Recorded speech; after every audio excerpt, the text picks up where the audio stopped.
Dear students, आज हम इस वीडियो में बात करेंगे top 10 PG medical courses after MBBS in India.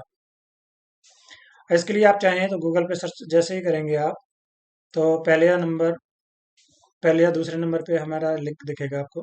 जैसे ये आपने सर्च किया, ये हमारी वेबसाइट है getembbsadmission.com। तो इसमें हम सारा कुछ डिटेल में बात करेंगे। सबसे पहले हम बात करने की कोशिश करेंगे कि कम से कम कितना आपको स्कोर लेके आना पड़ेगा कि अगर आप ऑल इंडिया कोटा से क्लिनिकल ब्रांच सीट लेना चाहते हैं। तो मैं आपको बता देना चाहता हूँ, आपका एग्जाम हो गया 21 मई को, और अभी आपके पास लगभग लगभग 4 वीक का टाइम है, क्योंकि जो आपका रिजल्ट है वो 15 से 20 जून के बीच में डिक्लेयर होगा। तो ये सफिशियंट टाइम है, इसको अगर आप अच्छे से यूज करते हैं, जिस भी कॉलेज में आप एडमिशन लेना चाहते हैं, जिस भी स्टेट में आप एडमिशन लेना चाहते हैं, तो उसके लिए आपको पहले से अच्छे से रिसर्च कर लेना चाहिए। बिकॉज यूजी और पीजी में काफ़ी डिफरेंस होता है। पीजी में प्रैक्टिकल एक्सपोजर जितना ज़्यादा आपको मिलेगा, वही आपको एक सक्सेसफुल डॉक्टर बनाएगा। तो मैं चाहता हूँ कि अच्छे से रिसर्च कर लीजिए, जिस भी कॉलेज में, जिस भी ब्रांच में आप जाना चाहते हैं उसके बारे में। जरूरी नहीं है कि कुछ जो कॉलेज हैं वो सभी ब्रांचेस में अच्छे हों, कुछ कुछ कॉलेज ऐसे होते हैं जिनकी कुछ पर्टिकुलर ब्रांच काफ़ी अच्छी होती हैं। तो मैं चाहता हूँ कि आप उस पर थोड़ा सा अपना होमवर्क करके जाएंगे तो आपको अच्छा कॉलेज मिलेगा। सफिशिएंट टाइम में उसको यूज़ करिए। बहुत सारा डाटा अवेलेबल है, जो पुराने आपके कुछ सीनियर्स जिन्होंने ऑलरेडी ज्वाइन किया है, आप वहाँ से भी हेल्प ले सकते हैं। कुछ सोशल मीडिया का यूज करके भी आप चेक कर सकते हैं। इसमें हमने मोटा मोटा आपको बताने की कोशिश की है कि कौन कौन सी टॉप क्लिनिकल ब्रांचेज हैं और कैटेगरी वाइज कितना आपको स्कोर एक्सपेक्टेड रहेगा, ताकि आपको ऑल इंडिया से सीट मिल सके। मैं आपको बता देता हूँ कि जब भी आप काउंसलिंग के लिए जाएंगे, तो आपके पास दो तरीके होते हैं गवर्नमेंट कॉलेज में एडमिशन लेने के लिए। एक रहता है आपका all India quota. All India quota में कोई भी स्टूडेंट किसी भी स्टेट से बिलोंग करता है, उसने कहीं से भी यूजी किया हो, वो कहीं भी दूसरे स्टेट में जाके एडमिशन ले सकता है ऑल इंडिया कोटा के थ्रू। उसके लिए जो है काउंसलिंग कराएगी वो एमसीसी कराएगी। एमसीसी आपको पता होना चाहिए कि एमसीसी की जो ऑफिशियल वेबसाइट है वो है आपका mcc.nic.in। इसी पे यूजी का है, एमडीएस का है, पीजी का है, और सुपर स्पेशलिटी है। यहाँ जब पीजी में आप जाएंगे तो यहाँ से आपको डिटेल मिल जाएगी। तो ये तो हो गया हमें कहाँ से जाके काउंसलिंग करनी है। अभी हम वापस आते हैं अपने मुद्दे पे कि जो आपको सीट लेनी है, तो ऑल इंडिया से आप सीट ले सकते हैं। जब आप ऑल इंडिया से सीट लेने जाएंगे, तो यहाँ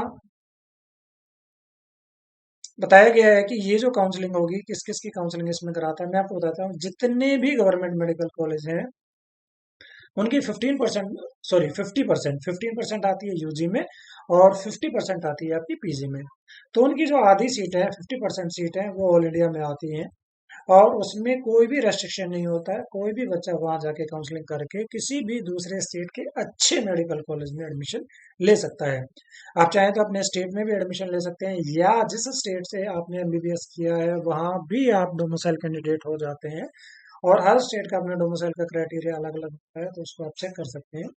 कुछ स्टेट ऐसे होते हैं जो अपने स्टेट डोमिसाइल कैंडिडेट को बेनिफिट देते हैं पीजी में, बशर्ते कि उन्होंने जो एमबीबीएस है किसी दूसरे स्टेट से किया है। लेकिन अगर आपने एडमिशन लिया होगा 15% कोटा में, अगर आपने किसी एम्स में एडमिशन लिया है या 15% से किसी गवर्नमेंट कॉलेज में एडमिशन लिया है, तो भी आपको अपने स्टेट का बेनिफिट मिलेगा। दूसरा, जहाँ से आप एमबीबीएस करते हैं तो वहाँ का डोमिसाइल आपको मिल जाता है, वहाँ भी आप काउंसलिंग करके सीट ले सकते हैं। तो इसमें अपने ब्रांच वाइज आपको बताने की कोशिश की है, कैटेगरी वाइज बताने की कोशिश की है कि कितना स्कोर आपका कम से कम होना चाहिए अगर यहाँ से आपको सीट लेना चाहते हैं। एक बहुत सारे बच्चों का डाउट था कि लगभग लगभग कितने स्कोर पे कितना रैंक था लास्ट ईयर। तो हमने लगभग बताने की कोशिश की है। हमने 560 से स्टार्ट किया है और इसको 5415 तक किया है। तो हमने एक टेंटेटिव बताया कि लास्ट ईयर जो मार्क्स वर्सेस रैंक था वो कितना कितना था। 560 के स्कोर पे था, दैट वाज अराउंड 7000। इसी तरीके से हम बात करें 10,000 जिसकी ऑल इंडिया का रैंक था, उसका स्कोर था लगभग 540। इसी तरीके से जिसका 15,500 रैंक था, उसका स्कोर था लगभग 510। इसी तरीके से जो 21,000 जिसका ऑल इंडिया रैंक था, उसका स्कोर था लगभग 485। और 30,000 जिसका स्कोर था, उसका स्कोर था लगभग 450। इसी तरीके से जो भी आपने एग्जाम दिया है और हम उम्मीद करते हैं कि आपने एग्जाम अच्छे से दिया होगा, आपको आइडिया हो गया होगा, उसी हिसाब से आप प्लानिंग कर सकते हैं। आपको एक आइडिया भी मिल जाएगा कि आपको जो सीट मिलने वाली है वो ऑल इंडिया से भी मिल सकती है या स्टेट से मिल सकती है, आपको गवर्नमेंट सीट मिल सकती है, कौन कौन सी आपको ब्रांच मिल सकती है उसका भी आपको आइडिया हो जाएगा। तो उसके हिसाब से आपको अभी से प्लानिंग कर देनी शुरू कर देनी चाहिए। किसी कारण से अगर आपका स्कोर कम भी रह जाता है तो भी आपके पास ऑप्शन रहते हैं, आपके पास डीम्ड के ऑप्शन रहते हैं, आपके पास प्राइवेट के ऑप्शन रहते हैं। इवन अगर आप किसी बहुत अच्छे डीम्ड में जाना चाहते हैं, आपके पास बजट है, तो आपके पास एक बहुत अच्छा ऑप्शन रहता है एनआरआई कोटा का। एनआरआई कोटा में हमारा जो आर्टिकल है वो सबसे ज़्यादा सर्च किया जाता है गूगल पे। जैसे ही आप यहाँ लिखेंगे एनआरआई डॉक्यूमेंट्स रिक्वायर्ड फॉर, आप एमबीबीएस लिख दीजिए या पीजी लिख दीजिए, जो डॉक्यूमेंट है वो लगभग लगभग सेम ही रहते हैं। एनआरआई कोटा एमबीबीएस एडमिशन 2022, तो यहाँ से जाके आप सारा डिटेल वहाँ से चेक कर सकते हैं।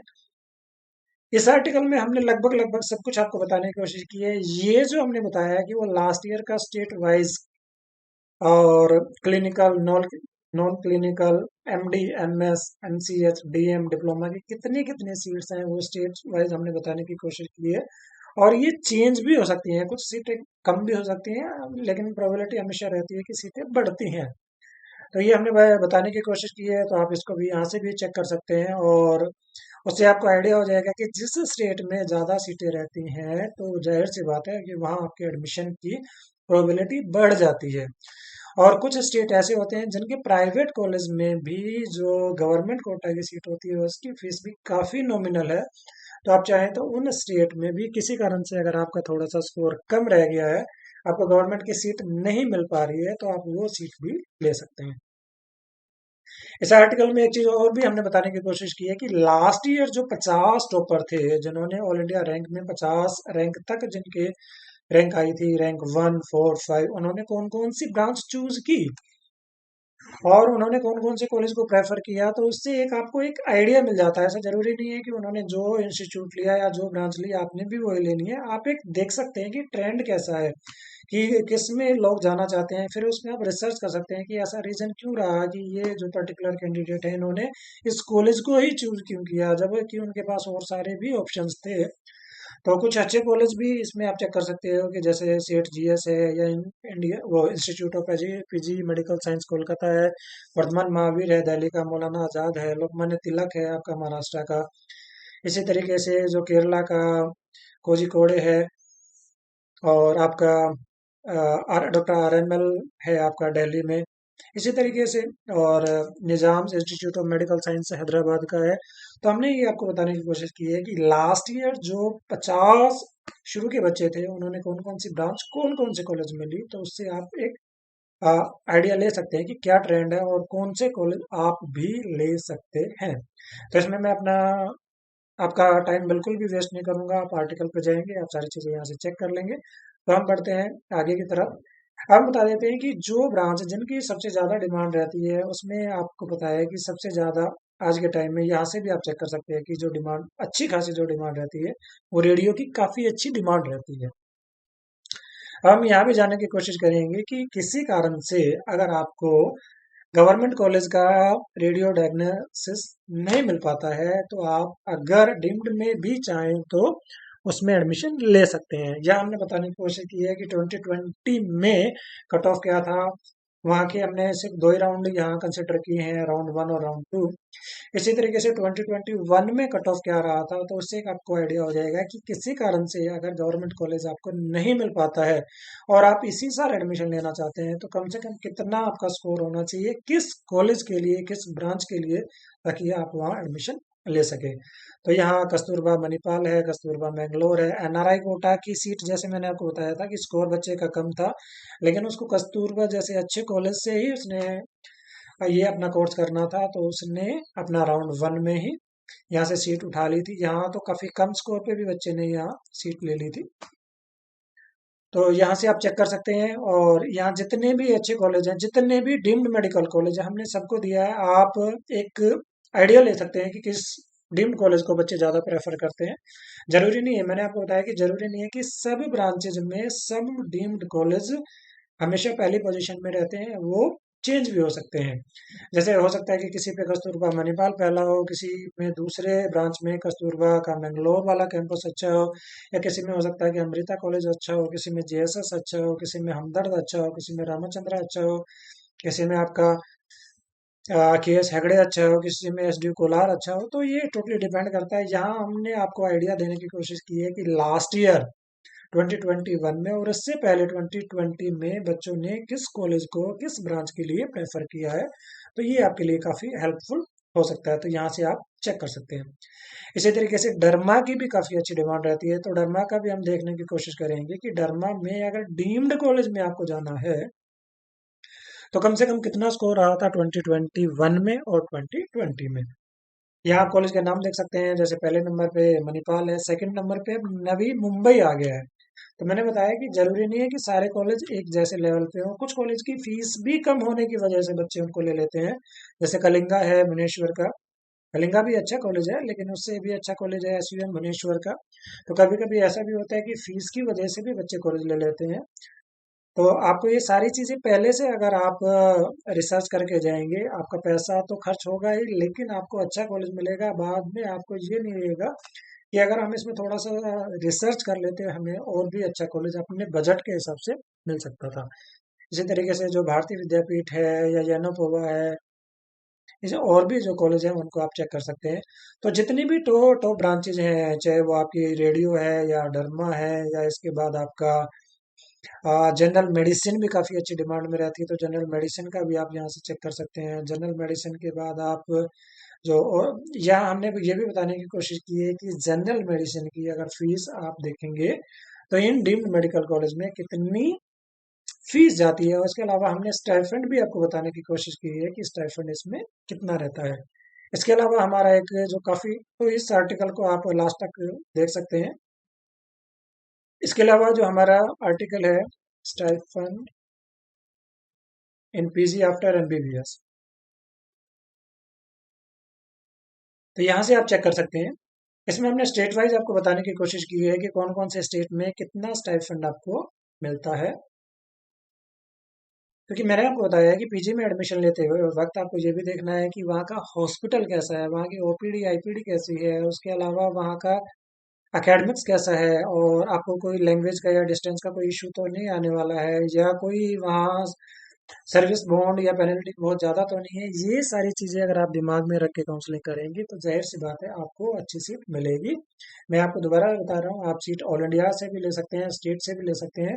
ऑल इंडिया की सारी काउंसलिंग है जो एमसीसी कराएगा। स्टेट की काउंसलिंग जिस भी स्टेट में आप एडमिशन लेना चाहते हैं, कुछ स्टेट तो इवन ओपन स्टेट होते हैं जिसमें कोई भी स्टेट का बच्चा जाके पार्टिसिपेट कर सकता है, रिस्पेक्टिव उसका डोमिसाइल कौन सा है, उसने एमबीबीएस कहाँ से किया है, उसने एमबीबीएस अब्रॉड से किया है, तो भी वो जाके पार्टिसिपेट कर सकता है और एडमिशन ले सकता है। तो इस आर्टिकल में हमने ये बताया है कि कौन कौन से स्टेट हैं, उसमें कितना, कौन से कॉलेज हैं, फर्स्ट ईयर में कितना स्टाइफंड रहता है, सेकंड ईयर में कितना स्टाइफंड रहता है और थर्ड ईयर में। तो आप चाहें तो गूगल पे जाके इसको चेक कर सकते हैं। अब हम बात करेंगे स्टेट वाइज। अगर आपने चेक करना है, मान लिया कि आप हरियाणा में एडमिशन लेना चाहते हैं, तो आप हरियाणा और नीट पीजी, इसके बाद आप लिखेंगे एडमिशन काउंसलिंग 2022, क्योंकि आप 2022 में एडमिशन लेना चाहते हैं, तो इसी नाम से ही हमने आर्टिकल बनाया है। तो पहले या दूसरे नंबर पे हमारी वेबसाइट खुलेगी, उसमें सारी चीजें हमने आपको देने की कोशिश की है। या उसका खासकर जो फ्रीक्वेंटली आस्क क्वेश्चन है वो तो जो दिया हुआ है उसको आपको जरूर चेक कर लेना चाहिए। वहाँ वो आपके लिए बहुत ही बेनिफिशियल रहेगा, आपके सारे डाउट्स वहाँ से आपको क्लियर हो जाएंगे। फॉर एग्जांपल, अगर आपने ऑफिशियल वेबसाइट देखनी है तो यहाँ से आप सीधा इसको आप क्लिक करेंगे, यहाँ पहुँच जाएंगे इसकी ऑफिशियल वेबसाइट पे। लास्ट ईयर जो भी ऑफिशियल वेबसाइट थी, इस बार अच्छी बात क्या है क्योंकि अभी रिसेंटली आपके एडमिशन खत्म हुए हैं, तो ज़्यादातर जो वेबसाइट है उन पे डाटा अभी भी अवेलेबल है, वहाँ से आप डाटा चेक कर सकते हैं और कहीं ना कहीं वो आपके लिए बेनिफिशियल रहेगा। तो जिस भी स्टेट में आपका इंटरेस्ट है वहाँ की ऑफिशियल वेबसाइट आप वहाँ से चेक कर सकते हैं। उसको चेक करने के लिए हमें क्या करना पड़ेगा, जिसमें स्टेट में आपका इंटरेस्ट है यहाँ आप उस स्टेट का नाम लिखिए। मान लिया राजस्थान में देखना चाहते हैं आप, कर्नाटका में देखना चाहते हैं, केरला में देखना चाहते हैं, तेलंगाना में आप देखना चाहते हैं, गुजरात में आप देखना चाहते हैं, महाराष्ट्र में देखना चाहते हैं, तो आप यहाँ स्टेट का नाम लिखिए, नीट पीजी लिखिए, एडमिशन काउंसलिंग 2022, पहले या दूसरे नंबर पे आर्टिकल मिल जाएगा। उसमें सारी डिटेल हमने देने की कोशिश की है, जैसे मैं एक यहाँ एग्जांपल लिए हरियाणा का। तो इसमें हम यहाँ आपको सब कुछ बताएंगे आपको कि जो भी वहाँ के गवर्नमेंट मेडिकल कॉलेज हैं उसमें राउंड वन में ब्रांच वाइज कितनी कट ऑफ रही थी, तो वो आपके लिए हेल्पफुल रहेगा। इसी तरीके से जो प्राइवेट कॉलेज है उनका कट ऑफ हमने बताने की कोशिश की है। जो इनके अच्छे गवर्नमेंट कॉलेज हैं उनकी ब्रांच वाइज हमने कट ऑफ यहाँ देने की कोशिश की है। काउंसलिंग का प्रोसीजर जो प्राइवेट कॉलेज हैं उसकी हमने देखने की कोशिश की है। प्राइवेट कॉलेज में आप और जैसे जैसे इनका काउंसलिंग का प्रोसेस चलता है वो भी हमने देने की कोशिश की है। कौन कौन से डॉक्यूमेंट रिक्वायर्ड होते हैं, क्या एलिजिबिलिटी क्राइटेरिया रहती है, क्या और बाद में होता है इनका फ्रिक्वेंटली आस्क क्वेश्चन। ये सबसे ज़्यादा इंपॉर्टेंट है, इसको पढ़ने से आपके ज़्यादातर डाउट्स क्लियर हो जाएंगे। तो वापस हम उस अपना आर्टिकल है जो उस पर चलते हैं और हम आपको लास्ट में यही कहेंगे कि जितने भी सबसे ज़्यादा डिमांडिंग कोर्सेज हैं उसके बारे में हमने डिटेल में बताने की कोशिश की है। तो आप यहाँ से जाकर चेक कर सकते हैं और अपना टाइम सेव कर सकते हैं, अच्छे से प्लान कर सकते हैं ताकि, और जैसा कि हमने बताया यहाँ हमने आपको सीट भी बताने की कोशिश की है। तो हम समझते हैं कि अगर इन आर्टिकल को आप थोड़ा सा टाइम देते हैं, थोड़ी सी आप रिसर्च करके जाते हैं, कुछ जो सीनियर्स हैं उनसे आप इनपुट लेते हैं, जो पुराने एग्जिस्टिंग लोग वहाँ हैं उनसे अगर आप फीडबैक लेके काउंसलिंग करेंगे तो आपको मैं दोनों ही सजेस्ट करूंगा। अगर आपके स्टेट में बहुत ज़्यादा अच्छे कॉलेज नहीं है, बहुत ज़्यादा पुराने कॉलेज नहीं है, आपका स्कोर अच्छा है, तो आपको जाहिर सी बात है कि ऑल इंडिया की काउंसलिंग करनी चाहिए। ऑल इंडिया की काउंसलिंग का प्रोसेस भी हमने पूरा बताया हुआ है। उसमें जो फीस होती है वो भी काफ़ी नॉमिनल होती है अगर आप जाते हैं गवर्नमेंट कॉलेज के लिए। और अभी तो अच्छा हो गया है कि जो एमसीसी है वो हमारी सारी काउंसलिंग कराती है, चाहे वो आपकी यहाँ आपको पुराना जो इन्फॉर्मेशन बुलेटिन है उससे भी आपको बहुत सारी चीज़ें यहाँ आपको देखने को मिल जाएगी। वहाँ से आप काफ़ी हेल्प ले सकते हैं, उसमें सारा प्रोसेस बताया होगा। जो फ्रिक्वेंटली आज जो अभी डीएनबी की जो काउंसलिंग है वो भी इसी के थ्रू ही होती है आपकी नीट पीजी, और वो कौन कराता है, एमसीसी। तो हम उम्मीद करते हैं कि ये वीडियो कहीं ना कहीं आपके लिए हेल्पफुल होगा। और जो डोमिसाइल का क्राइटेरिया होता है उसके लिए भी हमारा एक वीडियो है, आप चाहें तो उसको भी चेक कर सकते हैं और अपना टाइम सेव कर सकते हैं। Wish you all the best. Thank you so much.